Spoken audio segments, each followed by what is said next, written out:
Mad Max Fury Road review number 2. Let's talk about it. I know what you're thinking. John, didn't you already talk about this movie? Absolutely. But in that review, I told you guys I loved this film. It is a 10 out of 10. And I'm a man of my word, so I'm going to prove it to you that this is a great movie. Recently, I had some friends over. One of my friends, whose name is Arthur, he recently watched Furiosa, and of course he knows I'm a big movie guy, so he asked if I've seen it and what were my thoughts. I told him the truth. It wasn't for me, I didn't really enjoy it, and I loved the first movie. Arthur, with a straight face, told me I've never seen the first film. Nuh-uh.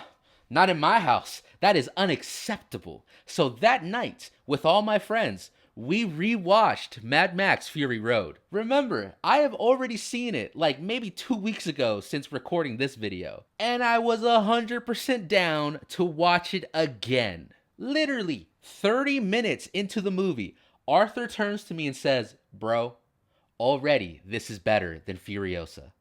I was like, yeah, there it is. There it is. Even another friend of mine, whose name is Jose, genuinely did not want to watch this movie. His face when I said, "Guys, we're gonna watch Mad Max Fury Road tonight," just looked defeated. The next day, I called him and I asked him, because that night we weren't really able to really talk about it.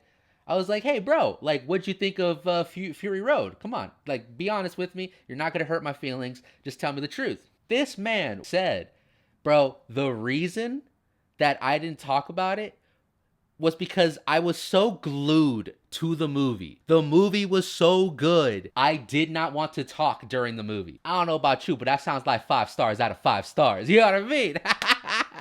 Even for myself, I was watching it for the way the frames were set up. One of the reasons I think George Miller is such a great director is because the way that he directs action sequences is the way an editor would sequence those shots. That's why when you watch Mad Max Fury Road, you're never confused about where characters are. Usually in bad directed action scenes, when you're like, "Yo, oh my god, I have a headache. What's happening on screen right now?" That's because the directing and the blocking for the movie are just not that good. I never had that issue with Mad Max Fury Road, and I don't think any of my friends had that issue when we watched it together. So for this second viewing, I really wanted to focus on the score, and I'm so happy I did, because visually, the film is superb. But without a fantastic score, you just can't get elevated to how amazing the visuals are to the film. Now that I have my sound system, Jesus Christ, the audio for this movie is phenomenal. The score for this movie is phenomenal. When the characters feel the rising threat, you feel it just as much. And that's what makes this film so freaking entertaining. Rating. Once again, Mad Max Fury Road proves that it's a 10 out of 10.